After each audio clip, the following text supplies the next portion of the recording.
చక్రవర్తులేరి, సామ్రాజ్యాలేయి, కట్టుకున్న కోటలు శిథిలాలయ అలా ఉన్నాయి, కానీ కట్టించిన రాజుల అడ్రస్ లేకుండా పోయారు. అందరూ స్థిరం శాశ్వతం అని భ్రమించి బ్రతికారు. యుద్ధాలు చేశారు, ప్రాణాలు తీశారు, దుర్మార్గాలు చేశారు, హత్యలు చేశారు, అన్యాయాలు చేశారు, అక్రమాలు చేశారు, కడుపులు కొట్టారు, నోళ్ళు కొట్టారు. ఇంత కష్టపడి కుప్పేశారు, కానీ ఎవడు పొందుకొని పోయాడు? ప్రేమ, జాలి, దయ, కనికరం, అంత సాయం అనే మాటే మరిచిపోయి ఆర్జించారు. చివరికి ఎవడు ఏది కట్టుకొని పోలేదు.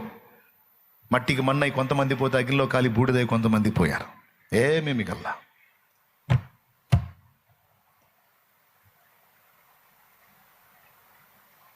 ఈరోజు మనం కలిగి ఉండే ఎంతవరకు ఉంటాయో తెలియదు. ఇది వాస్తవం. కాబట్టి మొత్తం టెంపరీ కదా. కట్టిన ఇల్లు దగ్గర నుంచి, కలిగి ఉన్న బంధాల దగ్గర నుంచి, మనం కలిగి ఉన్న ప్రాణం దగ్గర నుంచి, టోటల్ లైఫ్ అంతా కూడా శాశ్వతమా, టెంపరీయా? నోరు తెరిచి చెప్పండి. తాత్కాలికమేగా. మరి ఈ లోకము, ఈ బ్రతికే తాత్కాలికమైనప్పుడు ఈ అనుభవాలు కూడా తాత్కాలికమే, శ్రమలు కూడా తాత్కాలికమే, సమస్యలు కూడా తాత్కాలికమే, అవమానాలు కూడా తాత్కాలికమే, నిందలు, ఇరుకులు, ఇబ్బందులు కూడా తాత్కాలికమే. ఇవన్నీ కూడా అల్పమైనవే. తమ్ముడా, ఈరోజు మనం తపన పడుతూ వెంపర్లాడుతున్నవన్నీ ఒకనాడు నువ్వు చూస్తే, ఈరోజు పిల్లతనంలో ఉన్నప్పుడు గోళీల కోసం ఎంత తపన పడ్డావో, పెద్దోడివే వాటిని చూసి నవ్వుకుంటున్నావు.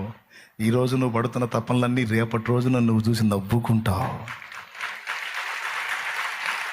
యేసయ్య నీ కృప తలంచగానే నా శ్రమలు శ్రమలుగా అనిపించలేదే. యేసయ్య నీ కృప తలంచగానే నా శ్రమలు శ్రమలుగా అనిపించలేదే. నీవు నాకిచ్చే మహిమ ఎదుట ఇవి ఎంత తగినవి కావే. నీవు నాకిచ్చే మహిమ ఎదుట